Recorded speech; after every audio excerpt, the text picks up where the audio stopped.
Welcome to 12-Minute HR Podcast.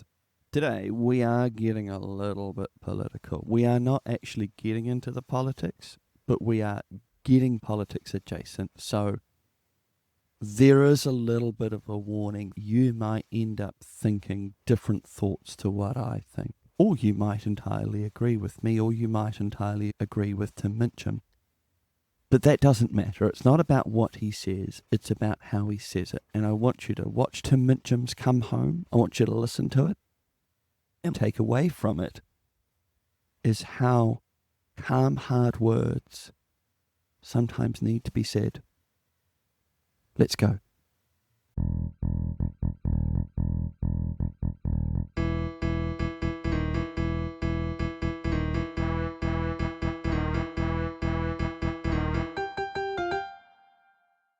We were at a friend's house yesterday for his birthday.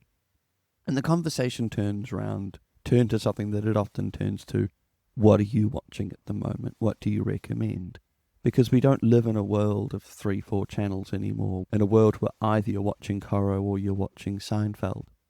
There's so many options. There's so many platforms. It's almost endless.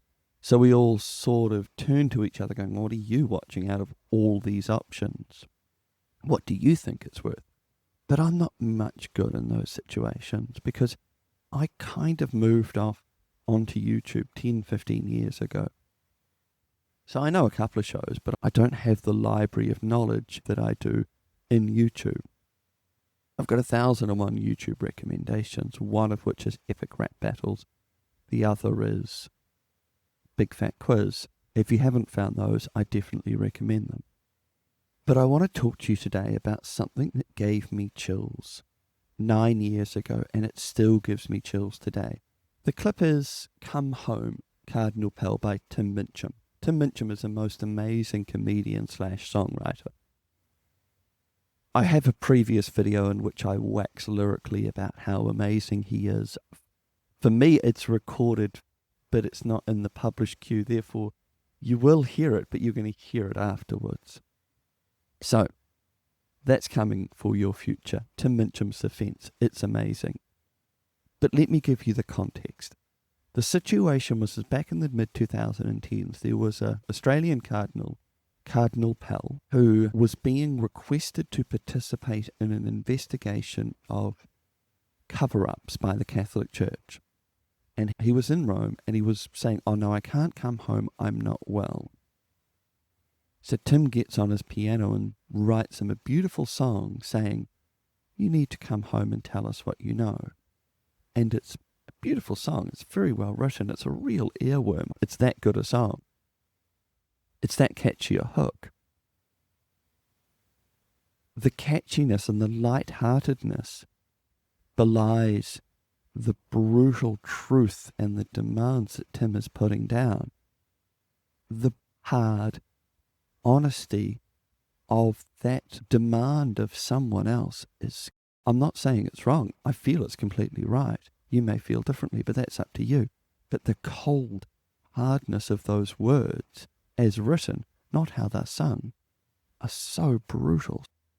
There's lots of lines that I could break down, and there's some really provocative lines that you may think I'd focus in on, but I'm not going to. I'm not going to focus on the accusations of cowardness or litigation or cover-ups or any of those more intense things that Tim said.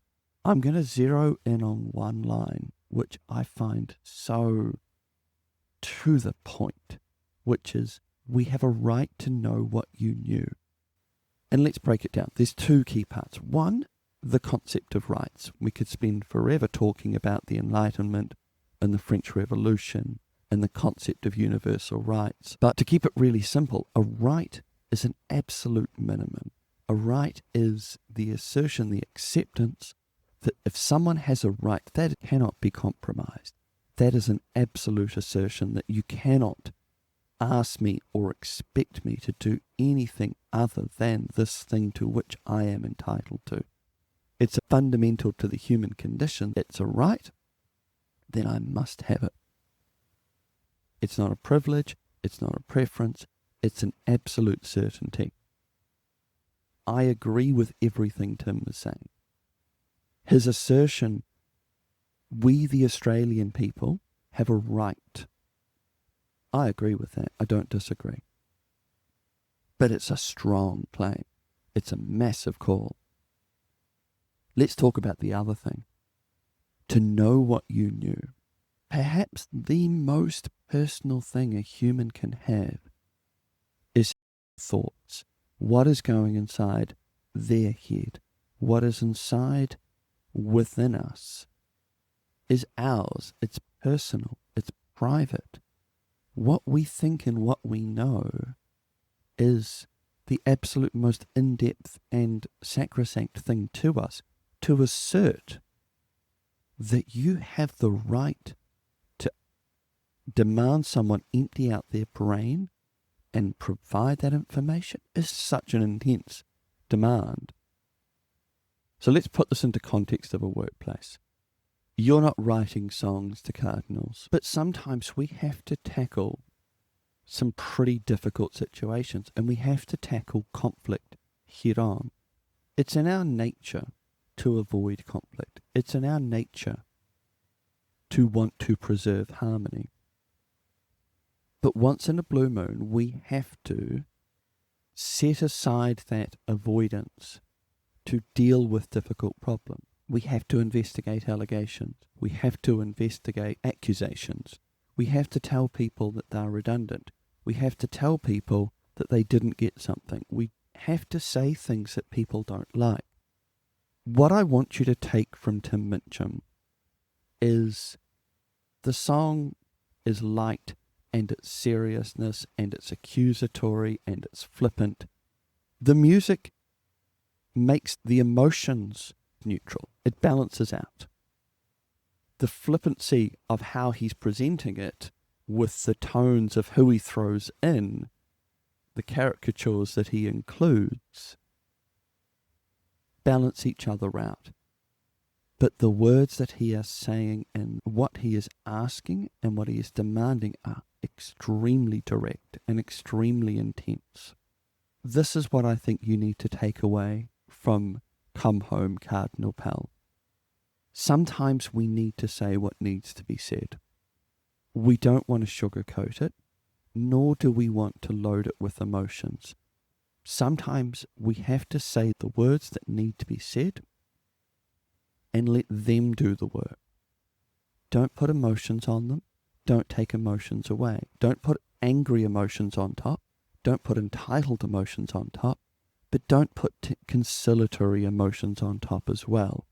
Don't apologize for asking tough questions. Don't apologize for delivering bad news. Don't get angry to justify it. Sometimes we have to say the hard words.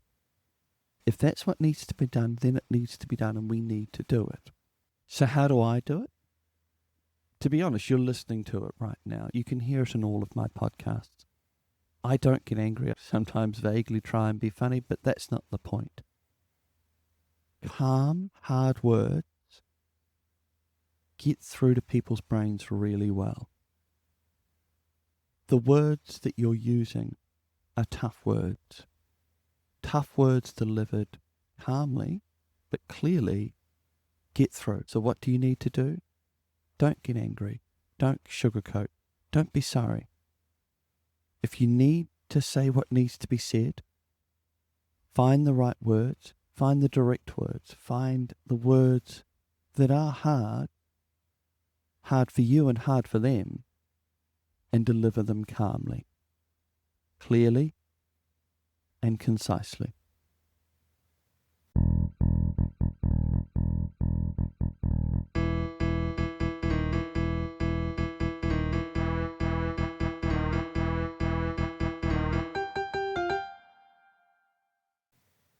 So I've listened to that song. I've listened to Come Home, Cardinal Pell again just after recording, but during the edit I went, oh yeah, I've talked about the quietly intense, but I haven't really addressed the explicitly intense, the accusations of suing, that you're going to hell, that you're a coward, all of them, I forgot about the very specific and intense accusatory words in that song.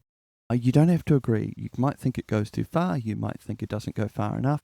But either way, what I'm hoping you don't hear something or a word in which you go, that guy can't say that, and then stop listening, because you'd miss so much. So hopefully that didn't happen. My apologies if it did. My apologies if you just can't get past the fact that he called him a coward. Part of me's like, do I release this? It's like, no, look, let's put it out there. If you get it, you get it. If you don't, you don't. My apologies if you don't. That's on me. I didn't explain it well enough. Otherwise, thank you for listening. Check out our website. Check out our courses. Share us, like us, repost us. We'd appreciate it. Thanks.